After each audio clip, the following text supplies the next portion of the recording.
हमने भी सुना कि 24 के लिए नीतीश बाबू बारात सजा रहे हैं पटना में।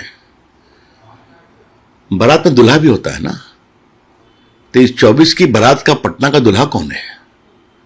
ये तो समस्या है। सभी प्रधानमंत्री के दावेदार हैं, कुछ की इच्छा बाहर है, कुछ की इच्छा अंदर है। क्या नीतीश बाबू, क्या अरविंद केजरीवाल अपना एजेंडा चला रहे हैं? क्या राहुल गांधी तो वहीं है बैठे हुए पर्दे के पीछे, शरद पवार जी हैं और ममता जी हैं। तो देखो, ये स्वार्थी राजनीतिक तत्वों का दो कारणों से जमावड़ा है: नरेंद्र मोदी जी का विरोध और अपनी कुर्सी को आगे बढ़ाना। हिंदुस्तान उससे आगे निकल गया है। अब हिंदुस्तान स्थायी सरकार खोजता है, और जब स्थायी पूर्ण बहुमत की सरकार आती है तो भारत का मान कितना बढ़ता है, यह मोदी जी की अमेरिका यात्रा में दिखाई पड़ रहा है कि आज स्ट्रैटेजिक सिक्योरिटी, स्ट्रैटेजिक दोस्ती सब हो रही है, क्योंकि भारत मोदी जी की अगुवाई में दुनिया की बड़ी आर्थिक ताकत, बड़ी सामरिक ताकत, बड़ा बाजार बन रहा है और एक शांति का दूत भी बन रहा है। अब ये लोग हमको खाली एक ही बताइए, सर्जिकल स्ट्राइक करने के लिए तो पहले सबसे बात करनी पड़ेगी ना, है? तो कुछ हुआ बाकी है। इसलिए फिर कहूंगा, 24 के लिए नीतीश बाबू पटना में बारात सजा रहे हैं, अच्छी बात है। बारात का दूल्हा कौन है बता दीजिए, तो फिर कहां से 24 की बारात सजेगी? इसलिए आप बुलाए हैं, अच्छी बात है। बिहारी लिट्टी चोखा खिला दीजिए, अपने सिलाव का खाजा खिला दीजिए, उनको विदा कर दीजिए। दूल्हे का बोलते हैं समय का इंतजार कीजिए। तो बारात बिना दूल्हे के लगती है क्या? अब हिंदुस्तान एक प्रभावी सशक्त नेता की ओर चलता है जो स्थायी सरकार दे सकता है। अब देवेगौड़ा, गुजराल, वीपी सिंह, चंद्रशेखर, इन लोगों का जमाना चला गया। Ad hoc prime minister, compromise prime minister, ये जमाना चला गया। अब जमाना है प्रभावी, ईमानदार, सशक्त नेता जो मोदी जी की अगुवाई में देश ने देखा है। ये दो बार उनको स्थायी बहुमत दिया, तीसरी बार भी देगा। हमने भी सुना कि 24 के लिए नीतीश बाबू बारात सजा रहे हैं पटना में।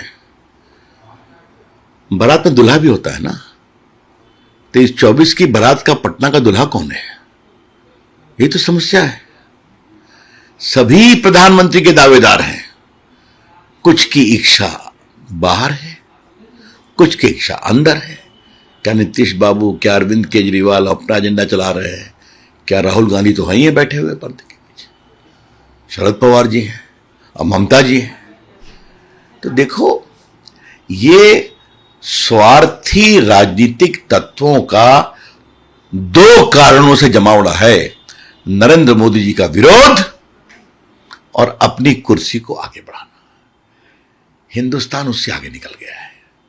अब हिंदुस्तान स्थायी सरकार खोजता है, और जब स्थायी पूर्ण बहुमत की सरकार आती है तो भारत का मान कितना बढ़ता है, यह मोदी जी की अमेरिका यात्रा में दिखाई पड़ रहा है कि आज स्ट्रैटेजिक सिक्योरिटी, स्ट्रैटेजिक दोस्ती सब हो रही है, क्योंकि भारत मोदी जी की अगुवाई में दुनिया की बड़ी आर्थिक ताकत, बड़ी सामरिक ताकत, बड़ा बाजार बन रहा है और एक शांति का दूत भी बन रहा है। अब ये लोग हमको खाली एक ही बताइए, सर्जिकल स्ट्राइक करने के लिए तो पहले सबसे बात करनी पड़ेगी ना, है?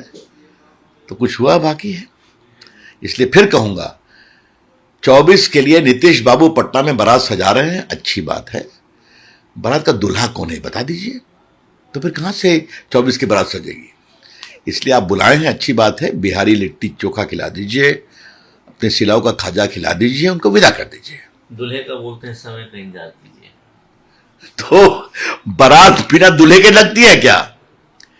अब हिंदुस्तान एक प्रभावी सशक्त नेता की ओर चलता है जो स्थायी सरकार दे सकता है। अब देवेगौड़ा, गुजराल, वीपी सिंह, चंद्रशेखर, इन लोगों का जमाना चला गया। Ad hoc prime minister, compromise prime minister, ये जमाना चला गया। अब जमाना है प्रभावी, ईमानदार, सशक्त नेता जो मोदी जी की अगुवाई में देश ने देखा है। ये दो बार उनको स्थायी बहुमत दिया, तीसरी बार भी देगा।